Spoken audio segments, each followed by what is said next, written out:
할렐루야. 우리 한인연합감리교회 2022년 신년 특별 새벽 연합집회 1월 4일을 담당한 달라스 중앙연합감리교회 이성철 목사입니다. 오늘 저희들이 주시는 하나님의 말씀은 창세기 3장 4절로 11절 말씀입니다. 제가 창세기 3장 4절로 11절 말씀을 봉독하겠습니다. 뱀이 여자에게 이르되 너희가 결코 죽지 아니하리라. 너희가 그것을 먹는 날에는 너희 눈이 밝아 하나님과 같이 되어 선악을 알 줄 하나님이 아심이니라. 여자가 그 나무를 본즉 먹음직도 하고 보암직도 하고 지혜롭게 할 만큼 탐스럽게 단 나무인지라. 여자가 그 실과를 따먹고 자기와 함께한 남편에게도 주매 그도 먹은지라. 이에 그들의 눈이 밝아 자기들의 몸이 벗은 줄 알고 무화과 나무 잎을 엮어 치마를 하였더라. 그들이 날이 서늘할 때에 동산에 거니시는 여호와 하나님의 음성을 듣고 아담과 그 아내가 여호와 하나님의 낯을 피하여 동산 나무 사이에 숨은지라. 여호와 하나님이 아담을 부르시며 그에게 이르시되 내가 어디 있느냐. 가로되 내가 동산에서 하나님의 소리를 듣고 내가 벗었으므로 두려워하여 숨었나이다. 가라사대 누가 너희 벗었음을 내게 고하였느냐. 내가 너더러 먹지 말라 명한 그 나무 실과를 내가 먹었느냐. 아멘. 오늘의 본문의 말씀은 우리가 너무나 잘 아는 본문입니다.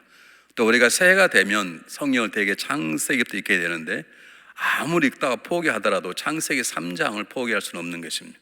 특별히 창세기 1장, 2장, 3장은 이 장이 풀리지 아니하면 성경 전체가 풀리지 않는 가장 중요한 장입니다. 그래서 오늘은 제게 맡겨진 창세기 3장 4절로 11절까지의 말씀을 가지고 하나님 우리에게 주시는 새해의 귀한 말씀을 함께 나누어 보려고 합니다. 제일 첫 번째, 우리가 너무나 잘 아는 이 에덴의 동산의 사건이 우리에게 보인 첫 번째 메시지가 뭐냐면 에덴의 동산은 열려진 장소다 그것입니다. 하나님이 그곳에 계십니다. 하나님이 지으셨습니다. 그 하나님의 형상을 닮은 아담과 이브가 있었습니다. 하나님과 친밀한 관계를 가져 서로 대화를 하고 동물 이름을 짓기도 하고 그런 놀라운 아름다운 곳이었지만 그곳이 닫혀진 곳이 아닙니다. 닫혀진 곳이란 말은 비바람도 불지 않고 사단의 역사도 없는 곳이 아니라 바로 그곳에 사단이 들어와 있다는 사실 우리가 주목해야 되는 것입니다. 하나님께서 아름다운 에덴 동산을 주셨지만 그 에덴의 동산은 열려진 세상이기 때문에 하나님의 은혜와 그 열려진 세상 은혜를 받은 우리가 서로 마음을 다해 의지적으로 섬기고 지켜나갈 때 아름다운 곳이 되는 것이지 하나님이 주신 선물이라고 그저 우리의 삶 가운데 하나님이 주신 은혜의 선물로만 남아있지 않는다는 것입니다. 여러분 이 사실은 굉장히 중요합니다. 우리 가정이 엄마가 장로님이고 아빠도 장로님이고 가정 전무 식구들이 한 교회에 다닌다 하더라도 그 가정 안에 사단의 역사가 있을 수 있고 심지어는 날마다 건강하게 자라는 교회 가서 예배 드릴 때마다 하나님의 은혜를 경험하고 말씀 훈련할 때마다 아름다운 은혜의 역사를 경험한다 할지라도 그러나 교회도 열려진 곳이기 때문에 교회 안에도 사단의 역사는 일어날 수 있는 것입니다. 그럼 우리가 집사가 되었다고 권사가 장로가 목사가 되었다고 다 되는 것이 아닌 것입니다. 내가 하나님 말씀을 읽고 내가 성경을 날마다 읽고 묵상하고 그리고 내 신앙생활 가운데 놀라운 성령의 은혜를 체험한다고 다 되는 것이 아니라 우리 가정도 우리 교회도 심지어 나라는 개인의 삶도 열려진 곳이기 때문에 항상 사단의 직접적인 공격일 수 있다는 것입니다. 그러므로 우리는 우리 자신의 삶, 우리 가정, 우리 교회, 내 삶의 터전, 심지어는 내 마음 자체를 중요시 여겨야 되는 것입니다. 내 마음이 하나님 것이지만 내 속사람이 하나님 은혜로 새롭게 만들어졌음에도 불구하고 사단은 우리 가운데 역사할 수 있기 때문에 그렇습니다. 그래서 뭐라고 말하는지 한번 보실까요? 잠언 4장 23절 말씀 한번 보시면 무릇 지킬 만한 것보다 더욱 내 마음을 지켜라. 생명의 근원 이에서 남이니라. 에덴의 동산은 단순히 누리는 것이 아니라 거룩한 의무감을 가지고 하나님과 동행하면서 지켜내야 될 것입니다. 아담과 이브는 지킴에 실패한 것입니다. 우리의 마음은 하나님이 빚어진 것이고 주님께서 우리 안에 성령을 통해 우리 안에 계시지만 우리가 우리의 마음을 지켜내지 아니하면 우리의 삶에도 사단의 지배한 역사가 있을 수 있다는 사실을 우리가 마음속에 새기셔야 되는 것입니다. 두 번째, 그러므로 우리는 오늘 본문의 말씀을 통해서 우리는 뭘 알 수 있는가? 에덴의 동산입니다. 하나님이 계셨습니다. 부족함이 없었습니다. 딱 하나 선악과를 먹지 않은 것 빼고는 모든 것들이 자유할 수 있었고 모든 것들을 누릴 수 있는 곳이지만 그곳에 놀라웁게 사단의 공격이 있었습니다. 다시 말해 우리가 살아가는 삶은 영적 전쟁이 치열한 전쟁터라는 것을 우리가 잊어서는 안 되는 것입니다.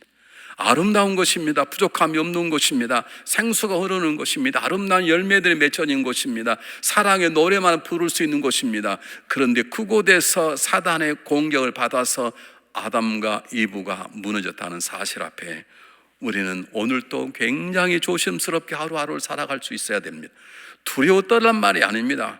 귀신들 사단의 역사를 두려워할 것은 아니지만 그러나 견고망동하지 아니하도록 특히 요즘처럼 어려운 시절 속에서는 우리가 꼭 질병에 걸리지 않도록 하는 데에만 마음을 쓰는 것이 아니라 그것도 중요하지만 특별히 내 안에 계시는 성령의 음성, 내 계신 하나님의 말씀을 붙잡고 내 개인의 삶이나 우리 가정이나 우리 교회를 넘어뜨려 하는 사단의 공격 속에서 내 마음도 지키고 내 가정도 지켜나가고 주님의 교회도 세워나가는 하나님의 일꾼의 삶, 하나님의 십자가 용사로서의 삶을 살아나가야 된다는 것입니다. 오늘 함께 새벽 기도에 참석한 여러분 마음속에 한번 헤아려 보십시오. 나의 삶 가운데, 우리 가정 가운데 사단의 공격을 받아 치열한 영적 전쟁이 일어나고 있는 것이 무엇인지, 혹시 나의 삶 가운데 내가 향하는 모든 여러 가지 삶들이 있는데 이는 삶 영역 속에 하나님과 나와 사단만이 하는 영적 전쟁은 없는 것인지, 없으면 참 좋겠습니다만은 없을 수가 없는 것입니다. 우리 모두 다 이 땅에 하나님의 십자가 용사로 살아도 이 미련한 사단은 우리를 끊임없이 공격이 옵니다. 우리의 공격이 넘어지지 않을 줄 알면서도 그들은 우리를 넘어뜨릴 예수는 것입니다.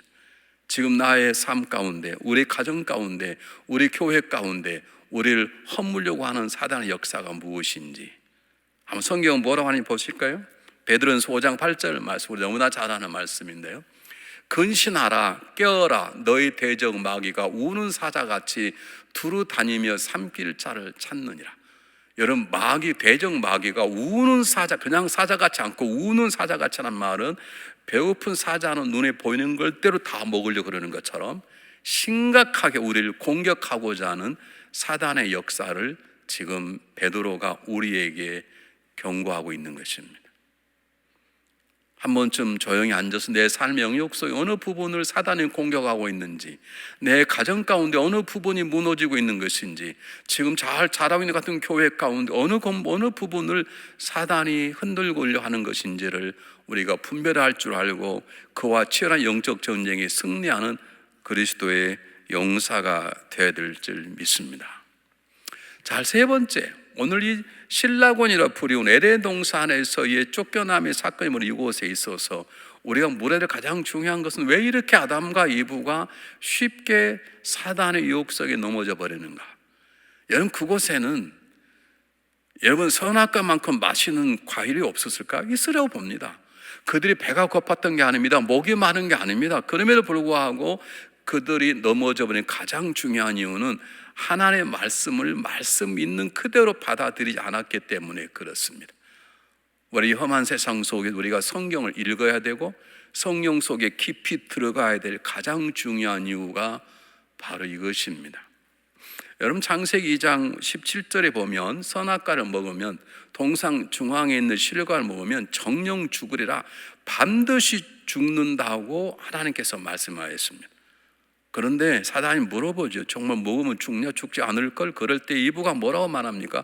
죽을까 하노라. 죽을 수도 있고 안 죽을 수도 있다고 말합니다. 그 조그마한 잘못된 얘기를 놓고 사단은 즉각 공개합니다. 아니다, 절대 죽지 않는다, 오히려 하나님처럼 될 수 있다 라는 유혹 앞에 이브도 아담도 넘어지고 말았습니다. 여러분, 성경을 열심히 읽는 것 대단히 중요합니다. 성경을 풀어서 공부하는 것 대단히 중요합니다. 그러나 여러분, 성경을 사사로이 풀어서는, 내 생각대로 풀어서는, 적당히 풀어서는 안 되는 것입니다. 하나님의 말씀은 하나님의 말씀으로 풀어야 되는 것입니다. 하나님의 말씀은 내 생각대로 풀어서 감동을 받았는데 그 감동이 다른 하나님의 말씀과 일치하지 않으면 그건 잘못된 것입니다. 여러분, 우리가 기쁘다고 다 기쁜 게 아닙니다. 여러분, 마약 먹으면 기쁘다 그러잖아요. 그 기쁨은 그 사람을 죽이는 것이죠. 마찬가지입니다. 우리가 성경을 읽고 내 마음에 감동이 왔습니다. 감동이 오는 것이 다른 성경과 비추어 볼 때 합당한 것이라 하면 성경이 주는 기쁨이지만, 하나님 다른 말씀과 비추어 봐서 아니라면 그것은 하나님 말씀이 주는 기쁨이 아닙니다. 내 감정적인 기쁨일 수 있습니다. 사단이 주는 거짓된 기쁨일 수 있는 것입니다. 한번 보겠습니다. 베드로후서 1장 20절 21절 말씀. 먼저 알 것은 경의 모든 예언은 사사로이 풀 것이 아니라, 성경에 나오는 모든 말씀들은 사사로이 풀 것, 예언은 언제든지 사람의 뜻으로 낸 것이 아니고 오직 성령의 감동하시 입은 사람들이 하나님께 받아 말하는 것이니라 그랬습니다.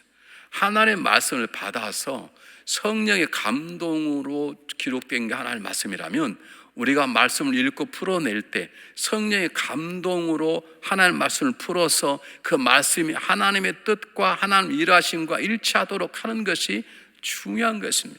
내 마음이 뜨거워진 게 중요한 게 아닙니다. 내 마음이 감동받은 게 중요한 게 아닙니다. 그보다 중요한 것은 내 감동이 성경이 주고자 하는 감동인지 말씀이 주고자 하는 기쁨인지를 분별할 줄 알아야 됩니다. 그 분별은 두 가지입니다. 성령의 충만함과 말씀 속에 들어가 그 말씀을 하나님의 말씀으로 품어내는 것입니다. 여러분, 우리 들리는 소리보다 중요한 것, 우리 눈에 보이는 것보다 중요한 것, 내 심장을 뛰게 하는 것보다 중요한 것은 하나님 말씀입니다. 내 심장이 아무리 뛰어도 하나님 말씀이 아니라면 아닌 것입니다. 내가 황홀하는 감정을 가질지라도 하나님이 아니라면 그 황홀함은 거짓인 것입니다. 가끔 성도들과 대화 가운데 이런 얘기를 듣죠. 제가 기도했는데 목사님, 기도하다가 제 마음에 감동이 왔습니다. 그래서 하나님 뜻인 줄 압니다. 그렇습니다. 하나님께서 뜻을 결정할 때 감동을 주실 수 있습니다. 그러나 아닐 때도 있습니다. 오히려 고통스러워도 예수님께서 땀방울이 피방울이 되도록 기도할 때 그러지 않습니까? 겟세마네 동산에서 그 기쁨과 감동이었으면 땀방울이 피방울처럼 될 때 기도하셨겠습니까? 내 마음이 혼란스러워도 고통스러워도 하나님의 뜻은 하나님의 뜻일 수 있습니다.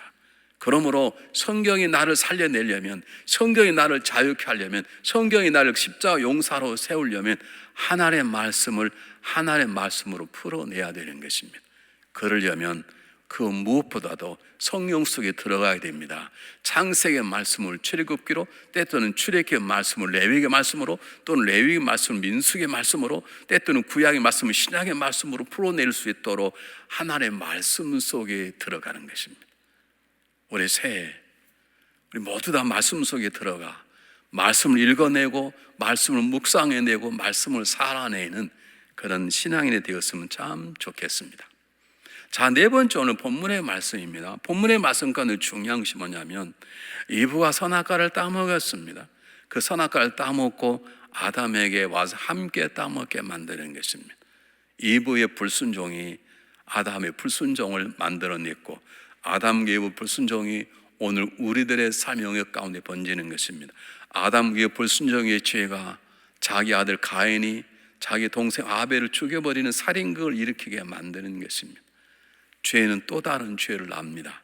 정말로 중요한 것은 우리가 이 창세기 3장에 나와 있는 에덴의 동산에서의 아담과 이브의 죄의 악성을 통해서 우리에게 보여주는 것은, 죄는 절대로 다른 사람에게 전가시키지 말아야 한다는 것입니다. 여러분, 우리는 거룩한 복음, 거룩한 마음만을 전할 거룩한 의무가 있는 것이지, 우리는 절대로 나의 죄 지는 걸 함께 묻어가도록 다른 사람에게 전달해서는 안 됩니다. 우리는 가끔 그런 말을 듣는, 누가 잘 되면 그냥 배가 아프죠. 이런 마음이 예수 믿는 사람이 있으면 안 되거든요. 나는 잘못해도 이웃이 잘 되면 기쁨과 감격이, 그 사람의 잘 되면 나의 잘 된 것처럼 느껴지는 거예요. 성령 충만한 사람, 하나님의 백성의 사람인데, 남이 잘 되지 않으면 나도 괜히 배가 아프다 한번 생각해 봐야 됩니다. 참 재밌는 것은 예배 시간에 보면 늦게 오신 분들 그냥 들어오지 않고 꼭 뒤를 돌아다 봐요. 왜요? 자기 좀 늦었는데 자기보다 더 늦게 온 사람이 있으면 기분이 좋아요. 그 기분 좋을 일이 아니고 부끄러운 일이죠. 자기 뒤에 뭐가 있든 말든 자기가 예배 시간 늦으면 늦은 건데 오다가도 자기보다 더 늦게 온 사람이 있으면 자기는 괜찮다고 생각해 버리는 그런 마음들이 있어요. 이런 마음들은 내가 죄인이면 남도 함께 쓰러지기를 바라는 것이죠. 아니, 정확히 말하면 내가 죄가 있으면 죄는 나를 집어삼키고 흘러넘어서 내 옆에 있는 사람을 집어삼키려고 세력을 확장해 나가는 것입니다. 사랑하는 여러분 코비가 요즘 어려운 가운데 있는데 그것이 뭐가 두렵습니까? 그걸 걸리면 꼭 죽는다는 그 두려운 게 아니라 한 사람 걸리면 금방 전염이 되기 때문입니다. 이 전염보다 무서운 것이 죄가 주는 전염성입니다. 한 사람이 죄를 지으면 죄가 주는 잠시 쾌락이 다른 사람이 넘어가는 것입니다. 여러분, 도박자 혼자 가지 않습니다. 도박에 빠진 사람은 누군가를 데리고 갑니다. 이게 죄가 주는 쾌락입니다. 여러분, 술집에 죄 짓는 사람 혼자 술 먹으러 가지 않습니다. 누군가를 데리고 같이 세상에 타라운 곳에 쓰러져 있어야 살만이 나는 사람들이 있습니다. 여러분, 우리는 경건한 삶을 살아낼 거룩한 의무가 있는 것이지 어떤 이유에서라도 죄를 전염시켜서는 안 되는 것입니다. 우리가 전염시켜야 될 거 하나, 예수님입니다. 우리는 예수님을 점령시키는 삶을 살아야 되는 것입니다. 그래서 마태복음 28장 20절 말은 뭐라고 말합니까? 땅 끝까지 가라, 모든 족속으로 제자 삼아 아버지가 아니고 성령 이름으로 세례를 주고 내가 tun부한 모든 것을 가르치게 하라. 우리가 전염시켜야 될 것은 예수님의 진리, 예수님의 사랑, 예수님의 은혜를 세상에 전염시키는 것이고 어떠한 이유에서라도 우리는 죄악을 이웃에게 전염시켜서는 안 되는 것입니다. 마지막 오늘 성경 본문이 주는 가장 중요한 것은 예수님께서 내가 어디 있느냐라고 아담 이브에게 물으셨습니다. 하나님 모르시겠습니까? 하나님 다 아십니다. 왜 물으시는 것입니까? 오늘 성경 본문에서 하나님이 우리에게 던진 수많은 대화가 있지만 기록된 부분은 이 본문밖에 없습니다. 이 본문 앞에도 아담과 하나님께 대화를 하셨을 것이에요. 그러나 기록되지 않습니다. 그런데 기록된 본문이 이것입니다. 이건 오늘 우리의 사랑하는 삶 가운데 가장 중요한 질문. 주님은 하나님 오늘도 물어보시면 너는 지금 어디가 있느냐? 이건 무슨 말입니까? 너가 서야 될 자리에 서 있느냐? 내가 서도록 원하는 그곳에 너는 서 있느냐? 아니면 아담 이브처럼 너희가 원하는 곳에 서 쓰러져 있느냐? 이렇게 물으시는 것입니다.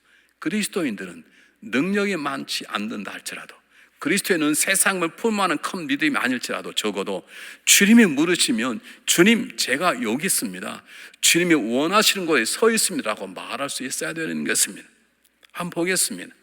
갈라디아 6장 1절 말씀 보겠습니다. 한번 잘 보십시오.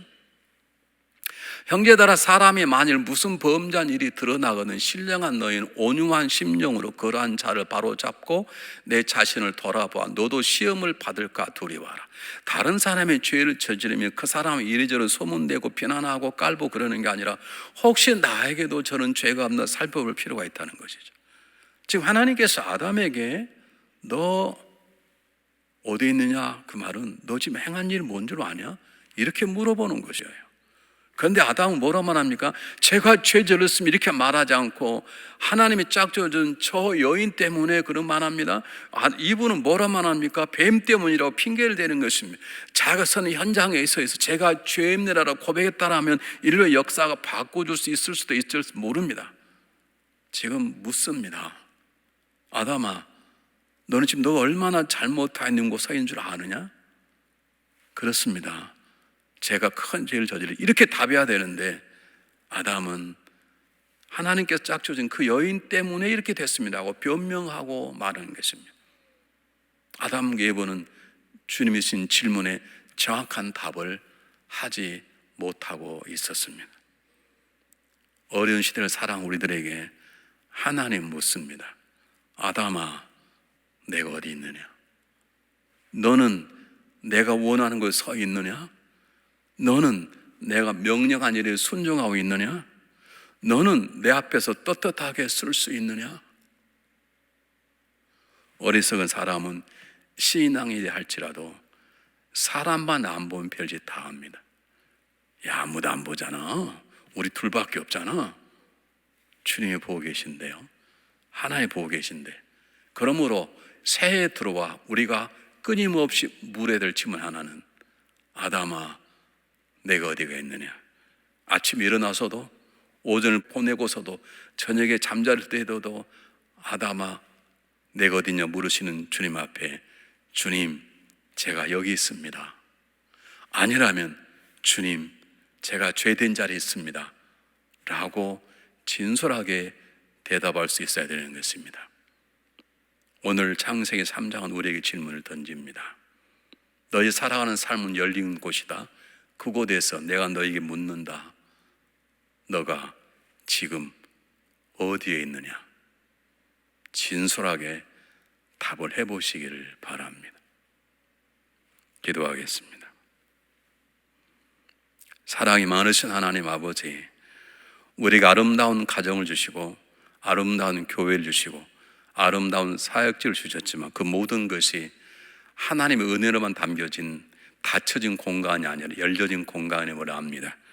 그러므로 구원받은 성도들이 모이는 가정 속에도, 교회 속에도 사단의 유혹은 지속적일 수 있다는 걸 깨닫게 됩니다. 이 세상은 눈에 보이지 않는 치열한 영적 전쟁의 장소임을 압니다. 하나님, 저희들에게 하나님이 전신을 입혀주시고 우리의 진리의 검을 우리의 손에, 성령 우리 손에 주셔서 영적 전쟁에 승리하는 저희가 될 수 있도록 도와주시되, 하나님의 말씀으로 풀어내는 탁월한 능력을 주셔서 하나님의 말씀으로 우리의 심령을, 우리의 가정, 우리 교회를 지켜나가고 세울 수 있도록 하나님 은혜를 내려 주시옵소서. 하나님, 우리들에게 내가 어디 있느냐고 물으신다면, 주님 저는 주님의 은혜로 이곳에 있습니다, 감사합니다 라고 말할 수 있는 삶을 살아갈 수 있도록 주님 저희를 도와주시옵소서. 2022년도엔 당당하게 주님 앞에 대답할 수 있도록, 제가 여기에 있습니다, 주님의 은혜입니다라고 답할 수 있는 삶을 살아낼 수 있도록 저희들에게 말씀 충만, 성령 충만을 허락하여 주시옵소서. 예수 그리스도의 이름으로 감사하오며 간절히 기도하옵나이다. 아멘.